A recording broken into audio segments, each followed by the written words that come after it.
अंबेडकर अपने जमाने में भारत के संभवतः सबसे पढ़े लिखे व्यक्ति थे।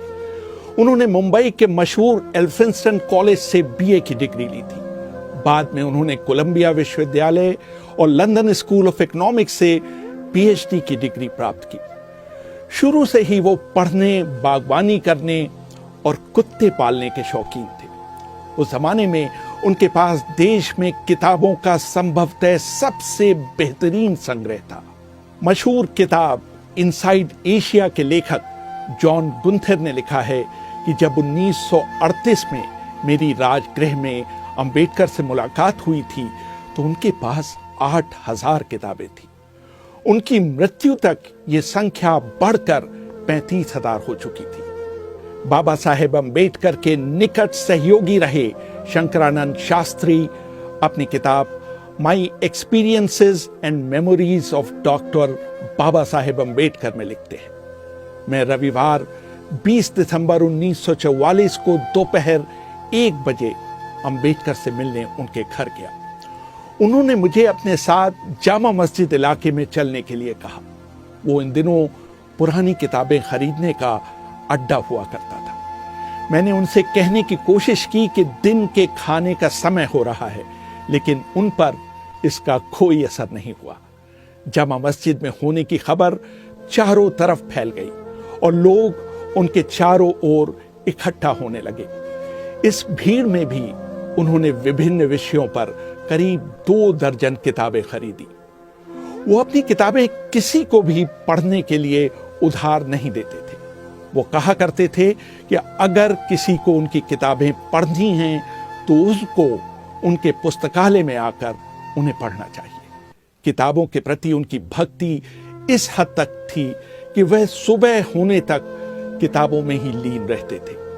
अंबेडकर के एक और अनुयायी नामदेव निमगड़े अपनी किताब in the tiger shadow the autobiography of an Ambedkarite में लिखते हैं, रात में अंबेडकर अपनी पढ़ाई में इतने खो जाते थे कि उन्हें बाहरी दुनिया का कोई ध्यान नहीं रहता था। एक बार देर रात मैं उनकी स्टडी में गया और उनके पैर छू लिए।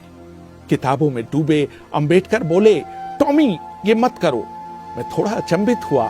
जब बाबा साहब ने अपनी आंख ऊपर उठाई तो मुझे देखकर वो झेंप गए। वो पढ़ने में इतने ध्यानमग्न थे कि उन्होंने मेरे स्पर्श को कुत्ते का स्पर्श समझ लिया। अंबेडकर की जीवनी लिखने वाले धनंजय कीर लिखते हैं, अंबेडकर पूरी रात पढ़ने के बाद भोर में सोने जाते थे। सिर्फ 2 घंटे सोने के बाद वो थोड़ी कसरत करते थे। उसके बाद वो नहाने के बाद नाश्ता किया करते थे। अखबार पढ़ने के बाद वो अपनी कार से कोर्ट जाते थे। इस दौरान वो उन किताबों को पलट रहे होते थे जो उस दिन उनके पास डाक से आई होती थी। कोर्ट समाप्त होने के बाद वो किताब की दुकानों का चक्कर लगाया करते थे और जब वो शाम को घर लौटते थे तो उनके हाथ में नई किताबों का एक बंडल हुआ करता था। जहां तक बागवानी का सवाल है, दिल्ली में उनसे अच्छा और दर्शनीय बगीचा किसी के पास नहीं था। एक बार ब्रिटिश अखबार डेली मेल ने भी उनके गार्डन की तारीफ की थी। वो अपने कुत्तों को भी बहुत पसंद करते थे। एक बार उन्होंने बताया था कि किस तरह उनके पालतू कुत्ते की मौत हो जाने के बाद वो फूट फूट कर रोए थे। कभी कभी छुट्टियों में बाबा साहेब खुद खाना बनाते थे और लोगों को अपने साथ खाने के लिए आमंत्रित करते थे। अंबेडकर के साथ काम कर चुके देवी दयाल लिखते हैं, 3 सितंबर 1944 को उन्होंने अपने हाथ से खाना बनाया और 7 पकवान बनाए।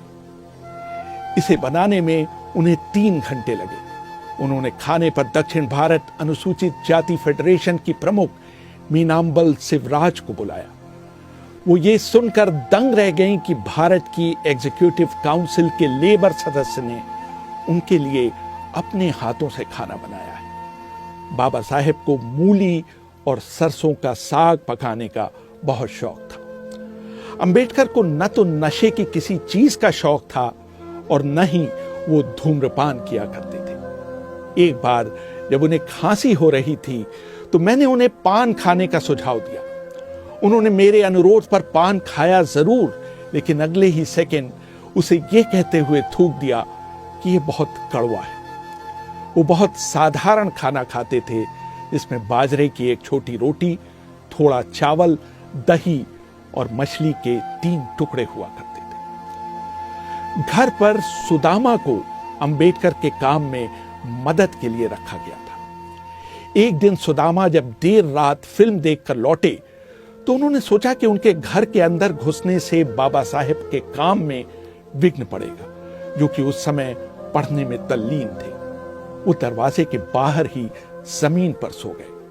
आधी रात के बाद जब अंबेडकर ताजी हवा लेने बाहर निकले तो उन्होंने दरवाजे के बाहर सुदामा को सोते हुए पाया।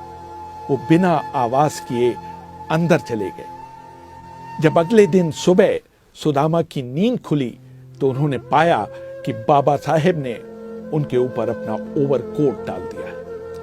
31 मार्च 1950 को मशहूर उद्योगपति घनश्याम दास बिड़ला के बड़े भाई जुगल किशोर बिड़ला अंबेडकर से मिलने उनके निवास स्थान पर आए। कुछ दिनों पहले बाबा साहेब ने मद्रास में पेरियार की उपस्थिति में हजारों लोगों के सामने भगवत गीता की आलोचना की थी।